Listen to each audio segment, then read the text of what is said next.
ওয়াগফির লাকুম যুনুবাকুম, এবং আল্লাহ তার গুনাহ মাফ করে দেবেন। এটাই আমার একমাত্র প্রণোদনা যে আপনাদের সামনে দাঁড়িয়ে কিছু কথা বলার। এটা যদি না থাকতো তাহলে আমি হয়তো ওই প্রণোদনা হারায় ফেলতাম যে আমি কিভাবে আপনাদের সামনে আসলে কথা বলবো। আজকের আমি যে কথা বলবো এই কথার মূল ভিত্তি আমি গ্রহণ করেছি রিসেন্টলি। আমরা একটা বই পাবলিশ করেছিলাম। এই ভদ্রলোকের নাম হলো Wael Hallaq. He is a Christian philosopher, political philosopher, চিন্তক, থিঙ্ক ট্যাঙ্ক, হোয়াট এভার আপনি বলতে পারেন। এই ভদ্রলোক একজন খ্রিশ্চান, বুঝেন। উনি হলেন সেই ব্যক্তি যিনি বলেছিলেন আমি ওয়েস্টার্ন মডার্ন স্টেটের মধ্যে ফার্স্ট ক্লাস সিটিজেন হয়ে থাকার চেয়ে যদি ইসলামী খেলাফত ব্যবস্থা থাকতো, সেখানে আমি যেহেতু বিধর্মী খ্রিস্টান, তাহলে আমি তো জিম্মি হতাম। আমি ইসলামী খেলাফতের মধ্যে সেকেন্ড ক্লাস সিটিজেন হয়ে থাকাকে প্রেফার করি। এটা কারণটা কি? কারণটা হলো তিনি আসলে জানেন যে ইসলামী রাষ্ট্র আসলে আলটিমেটলি মানুষকে কি দেয়, কি মর্যাদা দেয়। ঠিক আছে, সত্যিকারে ওই মর্যাদাটা যে দেয় এটা উনি অনুভব করেছেন ওনার দীর্ঘ গবেষণার মধ্য দিয়ে। এবং উনি এটাও অনুধাবন করেছেন যে পশ্চিমা রাষ্ট্র ব্যবস্থা মানুষকে স্বাধীনতার ক্যারট, স্বাধীনতার মূলা ঝুলায় মানুষের সামনে। সেই পশ্চিমা স্বাধীনতার নামে পশ্চিমা লিবারেল ডেমোক্রেটিক রাষ্ট্র ব্যবস্থা কিভাবে অক্টোপাসের মতন মানুষকে আষ্টে পৃষ্ঠে জড়িয়ে তাকে শোষণ করে, উনি এটা অনুধাবন করেছেন। এই অনুধাবন করার কারণেই মূলত তিনি এই কথাটা কি বলতে বাধ্য হয়েছেন। হ্যাঁ, উনি একটা কথা বলেছিলেন যে the modern state is not merely a political institution, it is a moral and metaphysical project that has replaced God. মানে হলো যে আধুনিক যে রাষ্ট্র ব্যবস্থা এটা কেবল একটা রাজনৈতিক সংস্থা নয়।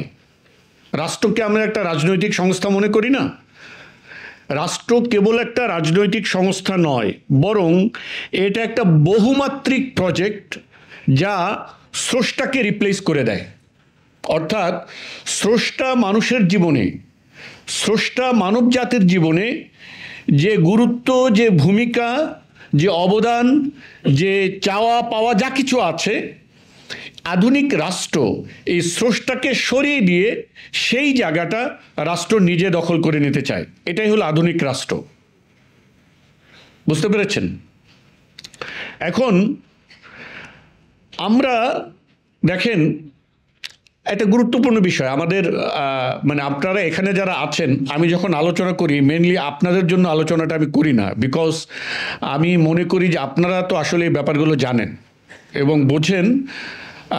In most of the cases আপনারা জিনিসগুলো বোঝেন এবং জানেন, এখানে এসছেন। আমি মূলত আপনাদের মধ্য দিয়ে সেই লোকদেরকে কথাগুলো শোনাতে চাই যারা মূলত এই মডার্ন স্টেটের প্রেমে মজে আছে। ঠিক আছে, তাদেরকে আমি কথাগুলো শোনাতে চাই। দেখেন, একজনকে যদি আপনি জিজ্ঞেস করেন, আমাকে যদি, আমি এখানে আসছি, তাই না, আমাকে যদি জিজ্ঞেস করেন ওয়াই আর ইউ হিয়ার, আপনি এখানে কেন আসছেন, তাহলে ডেফিনেটলি একটা উদ্দেশ্য তো আছে, তাই না? কোনো কিছুই তো উদ্দেশ্য ছাড়া হয় না। যদি আপনি জিজ্ঞেস করেন মডার্ন পলিটিশিয়ানদেরকে বা লিবারেল ডেমোক্রেটিক রাজনীতির পলিটিশিয়ানদেরকে যদি আপনি জিজ্ঞেস করেন, আচ্ছা আপনি শাসন করতে চান কেন?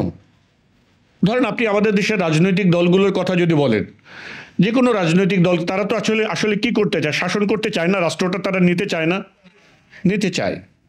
যদি তাকে প্রশ্ন করা হয় যে আপনি আসলে শাসন করতে চান কেন, হোয়াট ইজ ইউর পারপাস, কেন শাসন করতে চান, তার আসলে জবাব কি? আসলে কি জবাব? কেন সে শাসন করতে চায়, কি কারণে, কি উদ্দেশ্যে?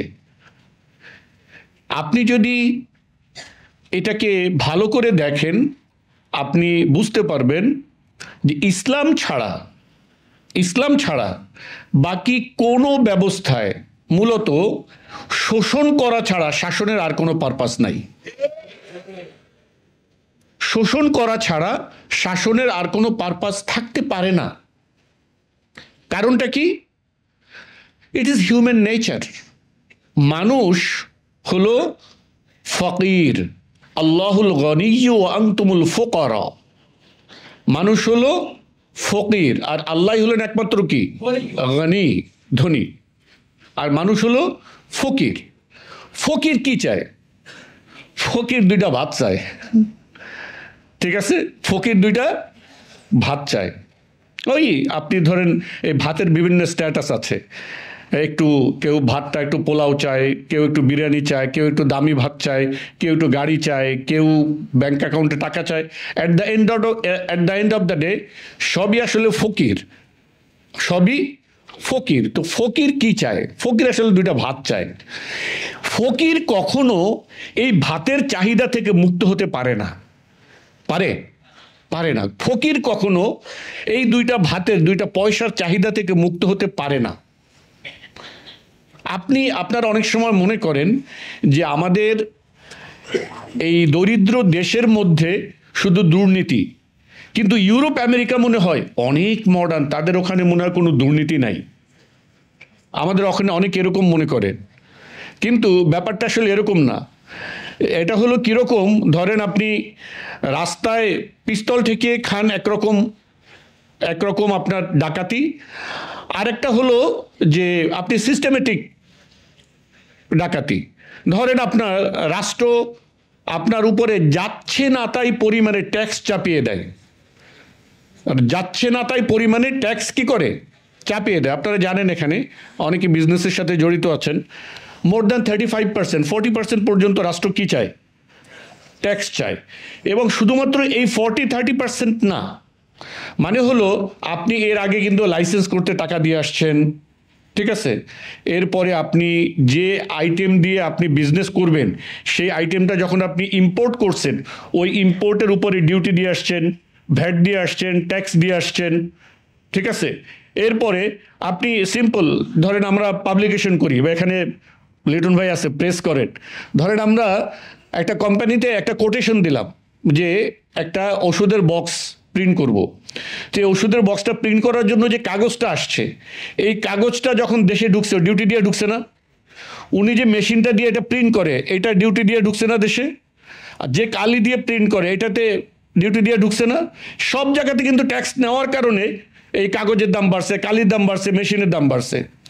এবার আবার উনি যে কোম্পানিটা চালায়, ওইখানে আপনার ট্রেড লাইসেন্স আবার অন্যান্য এগুলো করতে হয়েছে না? কমপ্লায়েন্স মেনটেন করার জন্য অনেক ফি দিতে হয়েছে না? এই সব ফি দেওয়ার পরে এরপরে একটা বাক্স, একটা কৌটা বানায়া ইবনে সিনায় বা কোনো একটা কোম্পানিতে সাপ্লাই দিবেন। ধরেন কৌটাটার দাম 10 টাকা বা 10 পয়সা বা 1 টাকা, হোয়াট এভার। এইটা দিয়ে এই সব কিছুর দাম কিন্তু আপনি আগে কয়েক দফা বাড়াইছেন আপনার কারণে। এরপরে যখন আপনি আবার এটা দিবেন, এইটা দেওয়ার পরে আপনি 2 পয়সা হয়তো ব্যবসা করছেন, এই 2 পয়সা জমায়ে যখন আপনার কাছে টাকাটা একটু পরিমাণ হয়েছে, তখন এইটার উপর এসে ও আবার ট্যাক্স বসাবে। এখন একে কি আপনি ডাকাত বলেন? বলেন না, but they are the biggest ডাকাত। এই রাষ্ট্র সবচেয়ে বড় ডাকাত, ঠিক আছে? তো ওয়েস্টে যে চুরি ডাকাতিটা হয়, এই চুরি ডাকাতিটা মূলত একটা সিস্টেমেটিকভাবে হয়। আপনি যান ওয়েস্টে, মানুষ ঋণ ছাড়া মানুষ নাই, ঋণ ছাড়া মানুষ নাই, কঠিন অবস্থা। যারা থাকে তারা জানেন, ঠিক আছে? সো ওয়েস্ট সকল জায়গাতে, from the West to the east, from south two north, কোনো জায়গায় আপনার এই জুলুমতন্ত্রের বাইরে কোনো রাষ্ট্র নাই। এখন যেটা বলছিলাম যে আধুনিক রাষ্ট্রের একটা মাত্র পারপাস, আধুনিক শাসনের একটাই মাত্র পারপাস, শোষণ করা। কে শোষণ করে? যারা শাসক তারা শোষণ করে। এছাড়া আপনার অন্য কোনো কারণ হতে না। ভাই আমি আমার মানে একেবারে পার্সোনাল এক্সপেরিয়েন্স থেকে বলি, আপনারা হয়তো দেখেন যে টুকটাক বিভিন্ন কাজকর্মের ভিতরে এঙ্গেজ থাকি, হ্যাঁ, ধরেন সোশ্যাল পলিটিক্স বা নানা বিষয়ে। পলিটিক্স করার মতন মানে আপনার কঠিন কাজ, মানে হাইয়েস্ট ডিগ্রির কাজ সেকেন্ড কোনোটা নাই। আপনি আপনি দেখেন সাহাবা ইকরামের জীবনী দেখেন, তাবেঈদের জীবনী দেখেন, যারা রাষ্ট্র পরিচালনা করতেন, জিহাদ করতেন, রাষ্ট্রের সাথে সম্পৃক্ত কাজ করতেন, তাদের দিন নাই, রাত নাই, নাওয়া নাই, খাওয়া নাই, ছেলে নাই, মেয়ে নাই, বউ নাই, কি একটা অবস্থা তাদের যেত, তাই না? এই কাজ একজন মানুষকে যদি বলেন যে যে সেকুলার রাজনীতি করে, সারাদিন মিটিং করবে, মিছিল করবে, ইয়ে করবে, আচ্ছা বলেন তো এটা টাকাটা পাবে কোথায়? ও মিছিল করলে, মিটিং করলে, রাজনীতি করলে, সারা দিন নাই, রাত নাই, নেতার পেছনে ঘুরলে, এই সব কিছু করে বেড়ান, এইটা কি এমন কোনো কাঠামো আমাদের এখানে আছে যে রাজনীতি করলে প্রত্যেক এই কর্মীর জন্য মাসে এত টাকা বেতন দেওয়া হয়? নাই। তাহলে তারা অ্যাকচুয়ালি টাকাটা আলটিমেটলি কোন লোভে, কিসের নেশায় ছুটছে মানুষ? কি ঘুরন্তরে ঘূর্ণি পাকে কিসের নেশা ছুটতেছে? চান্দাবাজির নেশায়। চান্দাবাজির নেশা, কিচ্ছু না, নাথিং এলস। সুতরাং এই যে রাষ্ট্র ব্যবস্থা, এই রাষ্ট্র ব্যবস্থা হলো মূলত একটা মাবুদ হয়ে দাঁড়ায় গোটা মানব জাতিকে শোষণ করার জন্য। এর বিপরীতটা কি? এর বিপরীতটা হলো ইসলাম। It is very simple. দেখেন, আমি বলি ইসলামী ব্যবস্থায় সর্বনিকৃষ্ট মানুষ আর সেকুলার ব্যবস্থায় সর্বোৎকৃষ্ট মানুষ। একটা জিনিস খেয়াল রাখেন, ইসলামী ব্যবস্থা মানেই কিন্তু মানুষ ফেরেশতা হয়ে যায় না। আমাদের ইতিহাসে অনেক কালো অধ্যায় আছে, অনেক শাসকরা ছিলেন যারা অত্যন্ত জালিম ছিলেন। নাকি সবাই ফেরেশতা ছিলেন? অনেক জালিম ছিল আমাদের ইতিহাসে, মুসলিম শাসক ছিল, কিন্তু ব্যবস্থাটা কি ছিল রাষ্ট্রের? ইসলাম ছিল, শরিয়া ছিল। আর এ কারণে তারা জুলুম করতে, জুলুমের যে মাত্রা, সে ক্ষমতার কারণে জুলুম করার, যে রাষ্ট্র ব্যবস্থা তার দখলে থাকার কারণে যে জুলুম করার ক্ষমতা, তার ক্ষমতা ছিল কিন্তু সিস্টেম ছিল না। ক্ষমতা ছিল কিন্তু সিস্টেম ছিল না। সে ইচ্ছে করলেই আপনার উপরে 35% ট্যাক্স চাপাতে পারবে না, কারণ এটা ব্যবস্থায় নাই, সে যত জালিমই হোক না কেন।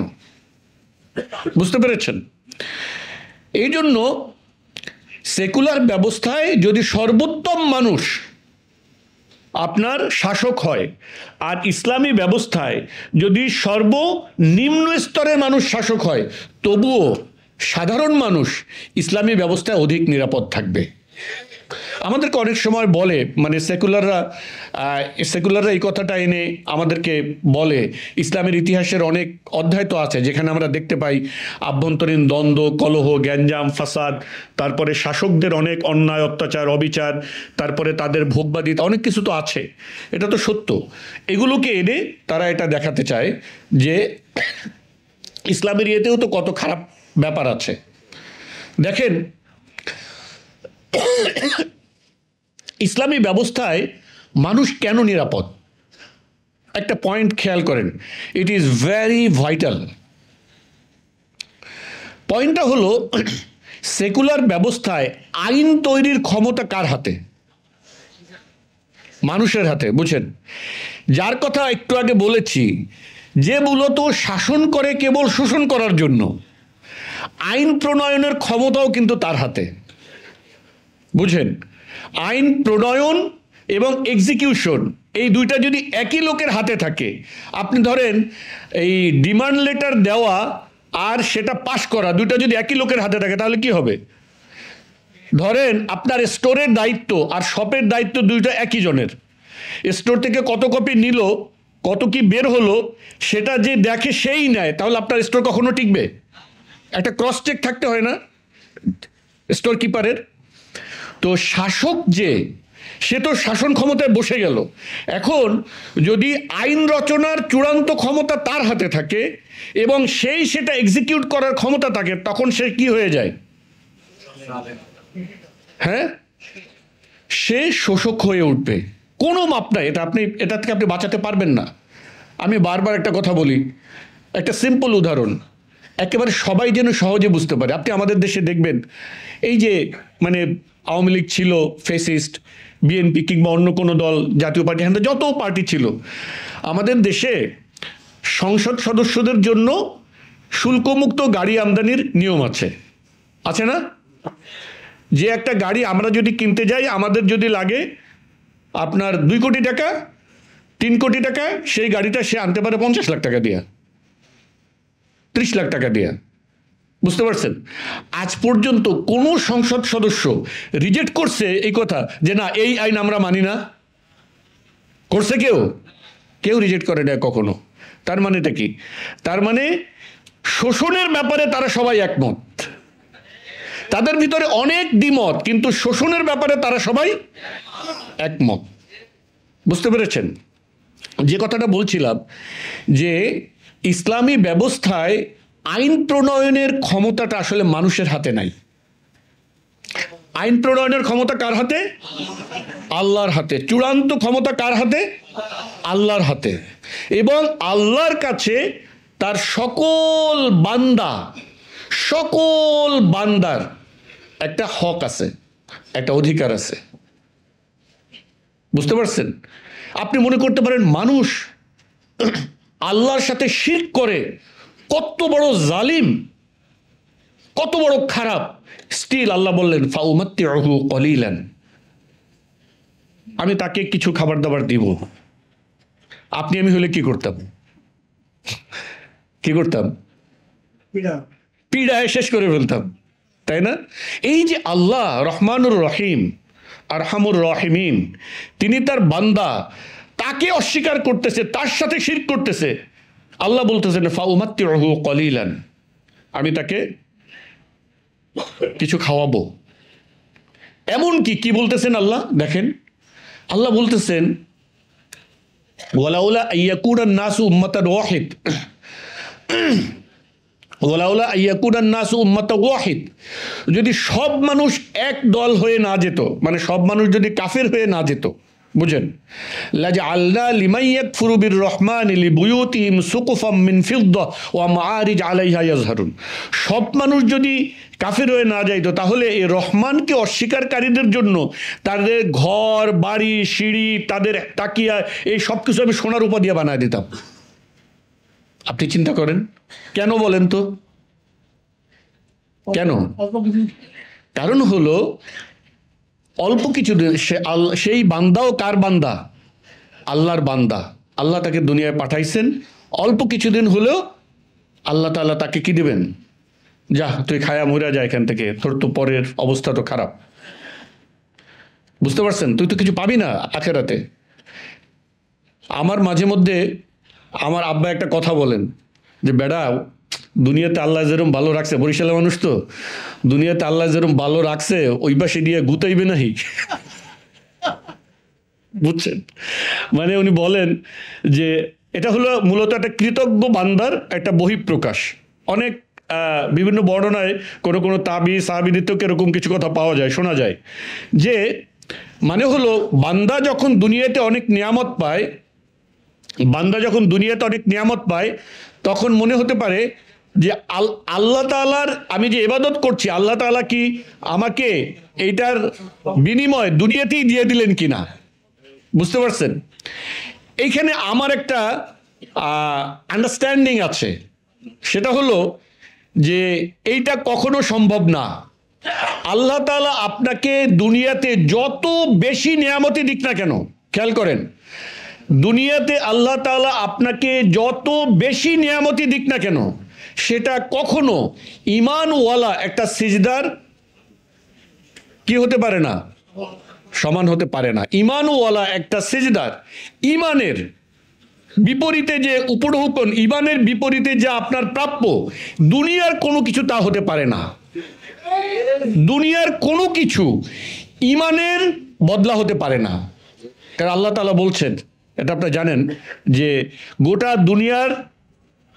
দুনিয়ার মানে মূল্য যদি আল্লাহ তাআলার কাছে একটা মরা মাছির ডানার সমপরিমাণ হতো, তাহলে আল্লাহ কাফিরকে এক ঢোক পানিও দিতেন না। তাহলে আপনি যদি ঈমান রাখেন, এই দুনিয়াতে আল্লাহ তাআলা আপনাকে যত নিয়ামতি দেন না কেন, এটা কোনোটাই আপনার ঈমানের বদলা না। কোনোটাই আপনার ইমানের বদলা না। ইমানের বদলা এই দুনিয়া হতে পারে না, এটা কেবলই জান্নাত। ইমানের বদলা কেবলই জান্নাত। আমরা একটু কাঠখোট্টা আলোচনা থেকে একটু ইমানি আলোচনায় ঢুকে গেছিলাম।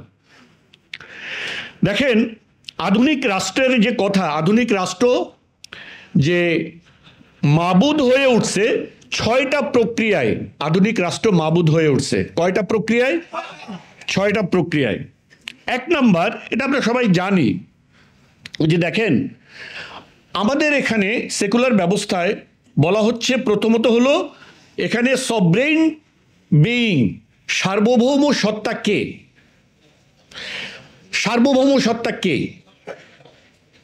সার্বভৌম হলো মানুষ। যেহেতু তার কাছে মানুষের উপরে কেউ নাই, মানুষের উপরে, সবার উপরে মানুষ সত্য, তাহার উপরে নাই। এটা কাদের বাণী? সেকুলারদের বাণী। সকলের উপরে মানুষ সত্য মানে হলো গোটা সৃষ্টি জগতের ভিতরে ইন্টেলেকচুয়াল বিইং, গোটা সৃষ্টি জগতের ভিতরে তাদের দৃষ্টিতে ইন্টেলেকচুয়াল বিইং হলো শুধু মানুষ এবং অন্যান্য প্রাণী। আর ইমানদারদের দৃষ্টিতে সৃষ্টি জগতে 3টা ইন্টেলেকচুয়াল বিইং হয়, 3টা উকুল, জুল উকুল হলো 3টা। একটা হলো মানুষ, আরেকটা হলো ফেরেশতা, আরেকটা হলো জিন। এই 3টা হলো জুল উকুল। আর ওরা নিজেদেরকে মানুষ এবং জন্তু জানোয়ারের কাতারে নিয়ে আসছে, বুঝতে পারছেন? সো এখানে তারা প্রথমত যে মানুষকে সবরেইন বানায়। এখন মানুষকে যখন সবরেইন বানায় তখন এটা চর্চা করবে কিভাবে? তারা একটা পদ্ধতি বানাইছে যে আমরা সবাই মিলে কয়েকজনকে ভোট দিব, তারা সংসদে যাবে, তারা আমাদের সবার পক্ষ থেকে সবরেইনটিটাকে কি করবে? চর্চা করবে। এটা আমরা জানি, এটা সিম্পল আলোচনা। প্রশ্ন হলো, এই যে সবরেইনটি দাবি করা, এটার পিছনে তাদের কোনো লজিক নাই।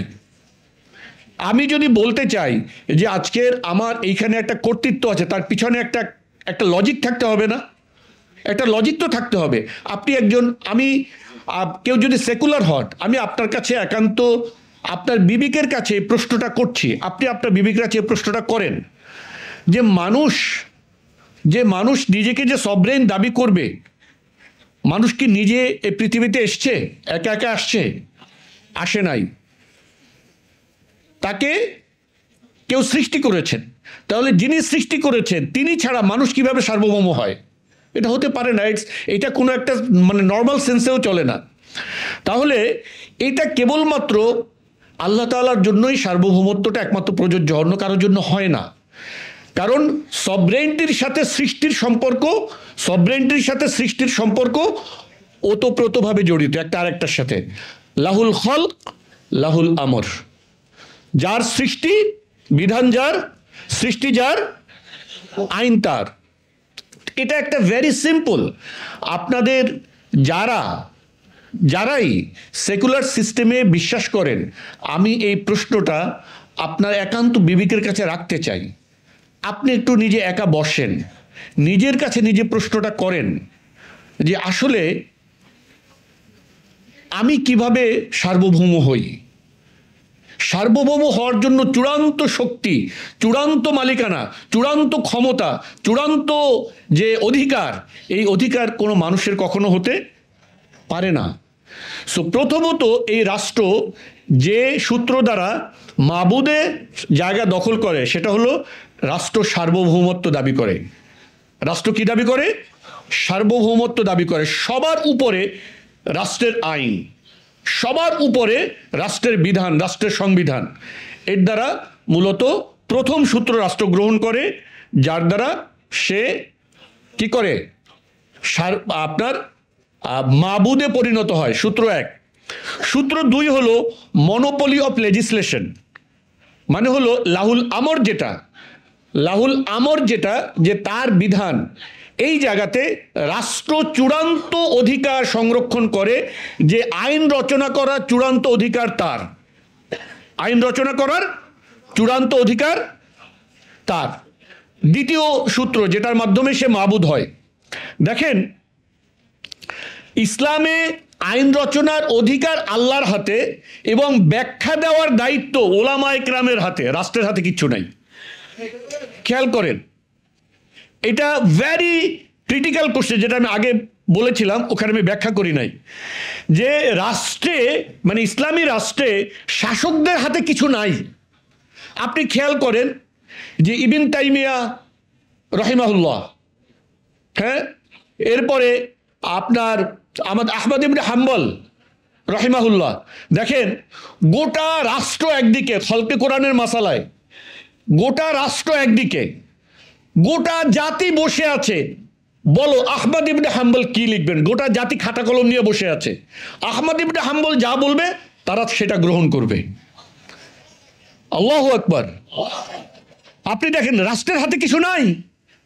রাষ্ট্র যে জালিম হয়ে উঠবে, শোষক হয়ে উঠবে, তার তো একটা নৈতিক ভিত্তি লাগবে, একটা কাঠামো লাগবে, যে বলবে আমি যা বলবো তাই শেষ কথা। না হলে তো আপনি চূড়ান্ত শোষক হয়ে উঠতে পারেন না, একটা কাঠামো তো লাগবে, তাই না? এই যে ধরেন আমাদের দেশের কাঠামো, আপনার বিপ্লব হয়েছে, বিপ্লব হয়ে চুপ করে রাইখা দিছে।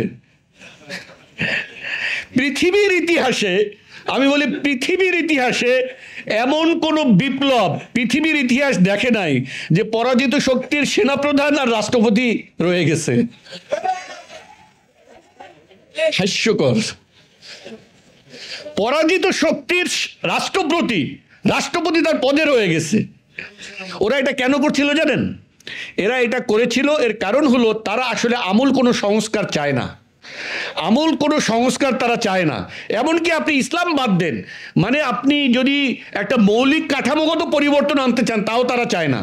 তার কারণ আপনি যখনই চুপ্পুকে রেখে দিচ্ছেন, চুপ্পুকে রেখে দেওয়ার মাধ্যমে, এই যে সেদিন খালেদ বলছে, এই খালেদ মহিউদ্দিন সেদিন যে বলছে আমি হাসিনাকে প্রধানমন্ত্রী বলছি, তো কি হয়েছে? চুপ্পু কার কাছে শপথ দিছে? Just imagine. গোটা মানে এটা হলো কি, ওই যে কূপের মধ্যে যে কুকুর মরা যদি পড়ে, তাহলে আপনি কূপ পরিষ্কার করতে গেলে আগে তো কুকুর মরাটা উঠায় ফালাইতে হবে, তাই না? এরা এই কুকুর মরাটা ভিতরে রাখতে হবে। এইটা যদি উঠায় তাহলে কূপ কিছুটা কি হয়ে যেতে পারে, পবিত্র হয়ে যেতে পারে, উঠাবে না। এই চুপ্পুকে রেখে দেওয়া দ্বারা মূলত এই রাষ্ট্রের ভেতরে, রাষ্ট্রের কূপের মধ্যে কি রেখে দিছে? কুত্তা মরাটা রেখে দিছে। বুঝতে পারছেন? ইসলামী রাষ্ট্রে দেখেন, শাসক সে বিধান কেবল কায়েম করবে, সে বিধান কি করবে? কেবল বাস্তবায়ন করবে। সে বিধান দাতা নয়, কেবলমাত্র আল্লাহর বিধানের বাস্তবায়নকারী। এখন বাস্তবায়ন করতে গেলে কিন্তু নানা সময় আপনার উল্টাপাল্টা ব্যাখ্যা দিয়ে নিজের পক্ষে নেওয়া যায় না? যে বাস্তবায়ন করে সে কিন্তু অনেক সময় নিজের মতন করে ব্যাখ্যা দিয়ে নিজের দলে নিয়ে যেতে পারে। কিন্তু ইসলামী ব্যবস্থাটা এমন ব্যালেন্সড যে এইটার ব্যাখ্যা দেওয়ার লিগ্যাল অথরিটি বা মোরাল অথরিটি রাষ্ট্রের হাতে না, ওলামায়ে কেরামের হাতে। এবং আপনি গোটা ইতিহাস জুড়ে দেখেন, ওলামায়ে কেরামরা সবসময় রাষ্ট্রকে, শাসকদেরকে ব্যালেন্স করছে, মানে তাদেরকে সন্দেহ করছে এবং তাদের থেকে দূরে থাকছেন অধিকাংশ সময়। কারণ তাদের রাষ্ট্র ব্যবস্থা থেকে দূরে থাকাটা এটা জনগণের নিরাপত্তা নিশ্চিত করে। হক্কানি ওলামায়ে কেরামরা, এই যে দরবারি আলেম বলে, দরবারি আলেম জিনিসটাকে ইসলামী ট্র্যাডিশনে খারাপ বলা হয় কেন? এর কারণ হলো যে দরবারি আলেম মানে হলো এই দরবারি আলেমরা ইসলামী আইনের ব্যাখ্যা রাষ্ট্রের ইচ্ছা মতন দিতে পারে, এই জন্য ওরা খারাপ। একটা জিনিস খেয়াল রাখেন, মানে এটা কিন্তু একটা ট্র্যাডিশন। দরবারি আলেম ধরেন, মানে দরবারে যাওয়া মানেই তো খারাপ না, কোনো প্রয়োজনেও তো যেতে পারে না। কিন্তু এই ট্র্যাডিশনটা, এই কথাটা কেন ইসলামী কালচারে, ইসলামী সমাজে খারাপভাবে দেখা হয় কেন? দরবারি আলেম বললে তাকে আপনারা ভালো জানেন কেন? দরবারে তো একজন ভালো আলেমও যেতে পারেন, কিন্তু ইন জেনারেল দরবারি আলেমদেরকে খারাপ চোখে দেখা হয়। কারণ হলো রাষ্ট্র যখন তার নিজের ইচ্ছা মতন আইনের ব্যাখ্যা প্রয়োজন হয়, তখন তার দরবারি আলেম প্রয়োজন হয়। এই জন্য গোটা ইসলামী ইতিহাসে আপনি দেখবেন ওলামায়ে কেরামরা রাষ্ট্র থেকে দূরে থাকে এবং এইটা জনগণের নিরাপত্তা নিশ্চিত করে। রাষ্ট্র যেন জনগণের উপরে কোনো জুলুম চাপিয়ে দিতে না পারে। ওলামায়ে কেরাম দাঁড়িয়ে বলবেন এই আইন বৈধ না, রাষ্ট্র এটা আর কার্যকর করতে পারবে না। সেইটা একটা খুবই গুরুত্বপূর্ণ, খুবই ভাইটাল একটা পার্থক্য সেকুলার সিস্টেমের সাথে ইসলামী সিস্টেমের।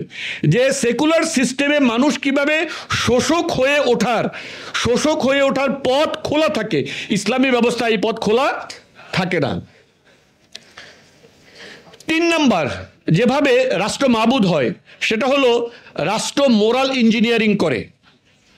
মানে হলো রাষ্ট্র নির্ধারণ করে কোনটা সঠিক, কোনটা বেঠিক, কোনটা ভালো, কোনটা মন্দ, কোনটা নৈতিক, কোনটা অনৈতিক। এই জিনিসটা নির্ধারণ করার অধিকার রাষ্ট্র নিয়ে নেয়। বুঝেন, মানুষ অত্যন্ত ক্ষুদ্র জ্ঞানের স্বার্থপর এবং ফকির মানুষ, তার দৃষ্টিভঙ্গি সব কিছুই ক্ষুদ্র। তাকে যদি আপনি চূড়ান্ত ক্ষমতা দেন, সে তো এটার অপব্যবহার করবেই। বুঝতে পেরেছেন? ইসলামে কোনটা ভালো, কোনটা মন্দ, কোনটা ন্যায়, কোনটা অন্যায়, কোনটা সঠিক, কোনটা বেঠিক, কোনটা নৈতিক, কোনটা অনৈতিক, এটা রাষ্ট্র নির্ধারণ করার ক্ষমতা রাখে না। রাষ্ট্রের হাতে এই ক্ষমতা নাই। যে কারণে এটা আল্লাহর হাতে থাকে। রাষ্ট্র কেবলমাত্র আল্লাহ যেটাকে নৈতিক বলছেন সেটাকে বাস্তবায়ন করবে, যেটা অনৈতিক সেটা থেকে রাষ্ট্রকে দূরে রাখবে। এটাই হলো তা'মুরুনা বিল মারুফ ওয়া তানহাউনা আনিল মুনকার, সৎ কাজের আদেশ, অসৎ কাজের নিষেধ। কিন্তু সেকুলার ব্যবস্থা, সে সৎ কাজ কোনটা হবে এইটা সে তার নিজের মর্জি মতো বানানোর ক্ষমতা রাখে। যে কারণে আপনি ওয়েস্টে দেখেন, যে ওয়েস্ট মাত্র 100 বছর পিছনে যান, সমকামিতা সেখানেও একটা খারাপ কাজ ছিল। সমকামিতা সেখানেও একটা কি কাজ ছিল? খারাপ কাজ, মানে অগ্রহণযোগ্য কাজ ছিল। মাত্র 100 বছরের ব্যবধানে সমকামিতার বিরুদ্ধে কথা বলাটা খারাপ কাজ। আপনি ওয়েস্টে যান, সমকামিতার বিরুদ্ধে কথা বলবেন, আপনার চাকরি থাকবে না। তার মানে কি? তাদের নৈতিকতাটা কোথায় চলে আসছে? এটা কেন আসছে? এর কারণ হলো রাষ্ট্র নৈতিকতা নির্ধারণের কি নিছে? অধিকার নিছে। এই কারণে তারা একটা অন্যায়কে, যে কাজটা সর্বতোভাবে সবার কাছে অন্যায় হিসেবে সাব্যস্ত ছিল, সেই কাজটা মাত্র 100 বছরের ব্যবধানে সবার কাছে ন্যায় এবং তার বিরুদ্ধে কথা বলাটা অন্যায় হয়ে দাঁড়িয়েছে। আপনি আমাদের দেশে দেখেন, আমাদের দেশের উদাহরণে দেখেন, গাজীপুরের ঘটনাটা আমরা জানি। সেখানে একটা 13 বছরের মেয়েকে ধর্ষণ করা হয়েছে, জানেন না আপনারা? বাংলাদেশের পুলিশ সে তার অফিসিয়াল ফেসবুক স্ট্যাটাস, ফেসবুক পেজে ঘোষণা দিয়েছে যে সে এই মেয়ের সাথে এই ছেলের প্রেম ছিল। বুঝেন, এই কথা সে বলতে চাচ্ছে। আপনি দেখেন এটা কেন সে বলতেছে, কারণ সে কিন্তু তাকে ধর্ষণের কথা বলতেছে না, বলবে না। সে এটাকে নর্মালাইজ করার জন্য এটা বলতেছে। তার কারণ হলো, আপনি বাংলাদেশের আইনে, আপনারা ভিতরে কথা বলবেন না, যদি অন্য কাজ করতে থাকেন, আলোচনা চলাকালে কথা বলবেন না, পিন ড্রপ সাইলেন্ট। রাষ্ট্রের কাছে একটা 13 বছরের মেয়ে আরেকজন লোকের সাথে প্রেম করাটা এটা অবৈধ না। বুঝেন, প্রেম করাটা কি না? অবৈধ না। বিয়ে করাটা অবৈধ। রাষ্ট্রের কাছে 13 বছরের, রাষ্ট্র কিন্তু 13 বছর, দেখেন রাষ্ট্র বলতেছে অফিসিয়ালি যে এই মেয়ের সাথে এই ছেলের কি ছিল? প্রেমের সম্পর্ক ছিল। এবং এই কথা বলার দ্বারা সে কিন্তু এটাকে কি দিল? বৈধতা দিল, লেজিসলেটেড করলো এটাকে, যে এটা কোনো সমস্যা না, নর্মালাইজ করলো। এবং এই নর্মালাইজ করে সে মূলত কি নর্মালাইজ করতে চায়? সে ধর্ষণ করে নর্মালাইজ করতে চায়। বুঝতে পেরেছেন? তাহলে এই যে রাষ্ট্রের হাতে যখন ক্ষমতা থাকে, তখন সে নৈতিকতা এবং অনৈতিকতা, ভালো এবং মন্দ, এটাকে ইঞ্জিনিয়ারিং করার ক্ষমতা নিজের হাতে তুলে নেয়। আর তখন সমাজে কি হয়? ফাসাদ সৃষ্টি হয়, সমাজে ফাসাদ সৃষ্টি হয়। এবং এখানে তারা ওই যে ব্যক্তি স্বাধীনতা এগুলোকে এনে বলে। চতুর্থ, যেভাবে রাষ্ট্র মাবুদ হয় সেটা হলো মানে অ্যাবস্ট্রাক্ট ইউনিভার্সালিজম, এটাকে বলা হয়। মানে হলো রাষ্ট্র বলে আমি সার্বজনীন, সবার জন্য। একথা বলে না রাষ্ট্র? রাষ্ট্র কি বলে? আমি সবার জন্য। একথা বলে কি বলে না? আচ্ছা, কিন্তু আমরা একটা জিনিস দেখতে পাই, রাষ্ট্র সবার জন্য কেবল ইসলামের বিরুদ্ধে, ঠিক কি না? এই রাষ্ট্র হিন্দুদের জন্য গুড, এই রাষ্ট্র খ্রিস্টানদের জন্য গুড, এই রাষ্ট্র নাস্তিকের জন্য গুড, এই রাষ্ট্র বৌদ্ধের জন্য গুড, সবার জন্য গুড, বুঝেন? কিন্তু রাষ্ট্র কেবল ইসলামের জন্য শত্রু। এটার কারণটা কি বলেন তো? এর কারণটা হলো, খেয়াল রাখেন, এর কারণটা হলো রাষ্ট্র আপনার হিন্দুইজম বলেন, হিন্দুত্ববাদ বলেন, বুদ্ধাইজম বলেন, বুদ্ধবাদ বলেন, নাস্তিকতা বলেন, আপনার অন্য কোনো ধর্ম বলেন, এই সকল জিনিস অ্যাকচুয়ালি কি? কুফর। সবগুলো কি? কুফর। একমাত্র ইসলাম হলো কি? বৈধ রিলিজিয়ন। একমাত্র ইসলাম হলো কি? বৈধ রিলিজিয়ন। গোটা রাষ্ট্র সকল কুফুরের প্রতি টলারেন্ট। খেয়াল রাখেন, রাষ্ট্র কেবলমাত্র টলারেন্ট মূলত কুফুরের প্রতি। এখন কুফুরটা হিন্দুত্ববাদের মাধ্যমে হতে পারে, কুফুরটা খ্রিস্টানিটির মাধ্যমে হতে পারে, কুফুরটা জুডাইজমের মাধ্যমে হতে পারে, কুফুরটা এথিজমের মাধ্যমে হতে পারে। সব কিছুর প্রতি রাষ্ট্র টলারেন্ট। কেবলমাত্র ইসলামের প্রতি রাষ্ট্র শত্রু এবং বিদ্বেষ ভাবাপন্ন। কারণ কেবলমাত্র ইসলামই এই রাষ্ট্রকে চ্যালেঞ্জ করে, অন্য কোনোটাই রাষ্ট্রকে কি করে না? চ্যালেঞ্জ করে না। এই জন্য আল কুফরু মিল্লাতুন ওয়াহিদা যে বলা হয়, সকলের প্রতি। মানে আপনি ধরেন সাপ আর বেজি, সাপ আর বেজি কিন্তু দুইটাই কিন্তু জানোয়ার। এখন একজন মানুষ আর দুইটা সাপ বেজি, সে নিজেদের ভিতরে, আপনি ধরেন ক্যাপিটালিজম আর সোশ্যালিজম, আপনি তো রাশিয়া আর আমেরিকার মধ্যে নিজেদের মধ্যে একটা সমস্যা আছে, অন্য বিষয়, কিন্তু at the end of the day তারা কিন্তু এক। কুফুর, উভয়টা কি? কুফুর। তা উভয়টা যেহেতু কুফুর, এই কারণে তার প্রতি রাষ্ট্র কি? টলারেন্ট। সো বেজি এবং সাপ দুটো এক, দুটো পরস্পর মারামারি করে, কিন্তু দুটোই কি? জানোয়ার, দুটোই জন্তু, জানোয়ার। ঠিক তেমনি ভাবে আপনার অন্য সব কিছুর মধ্যে যতই বিরোধ থাকুক না কেন, at the end of the day এগুলো সব কুফুর, এবং সকল কুফুরের প্রতি রাষ্ট্র টলারেন্ট। কেবলমাত্র ইসলামের প্রতি রাষ্ট্র ইনটলারেন্ট। খেয়াল রাখেন। 5 নাম্বার যেটার মাধ্যমে মূলত রাষ্ট্র সকল মানুষের মাবুদ হয়, সেটা হলো রাষ্ট্র আপনার বেডরুমে ঢুকে যায়। রাষ্ট্র মানুষের ব্যক্তিগত কথোপকথন রেকর্ড করে। রাষ্ট্র মানুষের ব্যক্তিগত কথোপকথন, আপনার ইমেইল, আপনার কনভারসেশন, আপনার social media activity, everything and anything রাষ্ট্র কি করে? তদারকি করে, রাষ্ট্র পর্যবেক্ষণ করে। এর মাধ্যমে আপনি দেখেন, রাষ্ট্র বলে ব্যক্তি স্বাধীনতা। আচ্ছা, ব্যক্তি স্বাধীনতার সর্বোচ্চ পর্যায়ে কি? দেখেন, ব্যক্তি স্বাধীনতার কথা বলে একজন আত্মহত্যা করবে, এটা বৈধ, এটা তার ব্যাপার। ব্যক্তি স্বাধীনতার কথা বলে একজন মদ খাবে, এটা বৈধ। ব্যক্তি স্বাধীনতার কথা বলে একজন হোমোসেক্সুয়ালিটি করবে, এটা বৈধ। কিন্তু ব্যক্তি স্বাধীনতার কথা বলে আমি যদি বলি আমি টিকাটা নিব না, এটা বৈধ না। You just imagine how double standard it is. আপনি চিন্তা করেন এটা কেমন ডাবল স্ট্যান্ডার্ড। আমি আমার শরীরের ভিতরে, তারা বলে তারা যখন জিনা করার জন্য শরীরের কথা বলে বডি আমার, সিদ্ধান্ত আমার। রাষ্ট্র এটাকে অ্যালাউ করে কিনা? করে। বলে না শরীর আমার, সিদ্ধান্ত আমার। মানে কি? সে এখন জিনা করার জন্য তার যা খুশি তাই করবে। কিন্তু আমি যখন বলবো শরীর আমার, সিদ্ধান্ত আমার, আমি টিকা নেব না, বলবে তো এটা চলবে না। ডাবল স্ট্যান্ডার্ডটা চিন্তা করেন জাস্ট। মানে কি? রাষ্ট্র আপনার উপরে মাবুদ হয়ে আছে, সে আপনার বডির ভিতরে আপনি কি ইনজেকশন নেবেন কি নেবেন না, এটাও আপনাকে তারা বাধ্য করে। সো এগুলোর মাধ্যমে আপনার কি হয়? আপনার রাষ্ট্র আমাদের জীবনে মাবুদ হয়ে দাঁড়ায়। লাস্ট যে কথাটা আমি আগে বলেছি, এটাকে উনি আরেকবার বলছেন, সেটা সার্ভেইলেন্স অ্যান্ড ডিসিপ্লিন। মানে সব কিছুর উপরে যে সার্ভেইলেন্স করে, এইটার মাধ্যমে গোটা জনজীবনের উপরে রাষ্ট্র মাবুদ হয়ে চেপে বসে, এবং আপনাকে কখনোই কোনো অবস্থাতে তার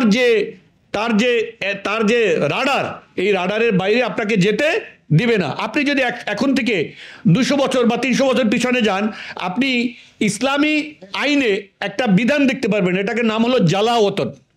মানে হলো দেশান্তর করা।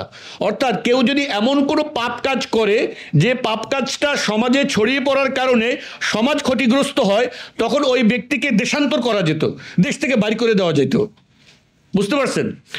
আপনি এই যে নেশন স্টেট, জাতি রাষ্ট্র গঠন করার পরে যে আপনার প্রত্যেকটা রাষ্ট্র তার যে সীমানা নির্ধারণ করছে এমনভাবে যে আপনি একটা মানুষকে জ্বালাতন করতে পারবেন, দেশান্তর করতে পারবেন না, আর এক দেশে আপনি কিভাবে নেবেন, এটা পারবেনই না। একটা সময় ছিল যখন রাষ্ট্রের সীমানাগুলো এভাবে একেবারে একেবারে টু দ্য পয়েন্ট, একেবারে এরকম আলাদা করা ছিল না। মানুষ মনে করতো এই পর্যন্ত এই রাষ্ট্রের, আবার ওই এইখান থেকে অমুক সাম্রাজ্য শুরু হয়েছে, কিন্তু মানুষ কিন্তু আসা যাওয়া করতো, ফ্রিলি আসা যাওয়া করতো, এরকম ভিসা ছিল না।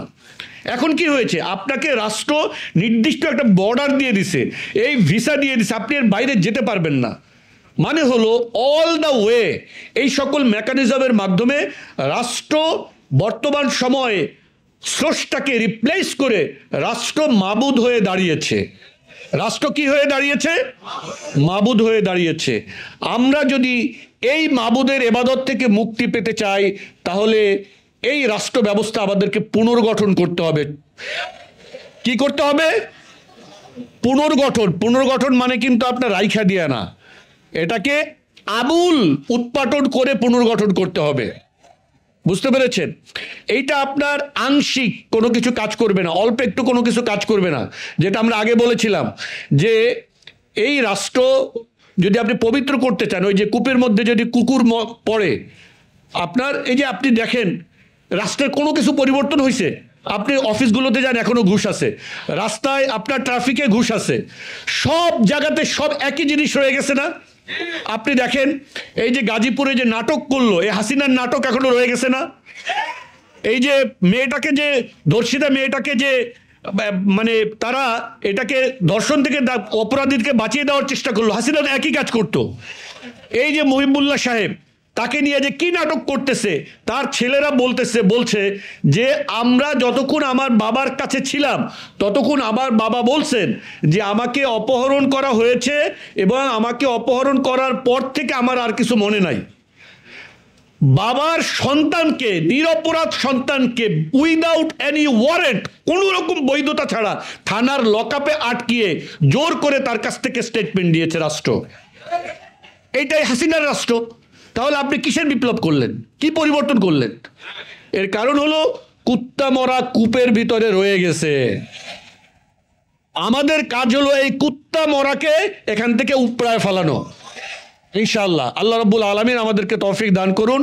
আমাদের জান মাল সবকিছু সর্বতভাবে এই মরা কুকুরকে কূপের ভিতর থেকে উঠায় ফেলানোর জন্য আমাদের সবকিছুকে নিয়োজিত করার তৌফিক দান করুন। কোন মরা কুকুর? সেকুলার লিবারেল ডেমোক্রেসি, এইটাই হলো মরা কুকুর। সেকুলার লিবারেল ডেমোক্রেসির মরা কুকুরকে আল্লাহ তাআলা এই রাষ্ট্রের কূপ থেকে সর্বতভাবে এখান থেকে নিক্ষেপ করে, উৎপাটন করে এটা থেকে মুক্ত রাষ্ট্র গড়ার তৌফিক দান করুন আল্লাহ তাআলা আমাদেরকে। আমিন ওয়া আখিরু দাওয়ানা আনিল হামদুলিল্লাহি রাব্বিল আলামিন। আসসালামু আলাইকুম ওয়া রাহমাতুল্লাহি ওয়া বারাকাতুহু।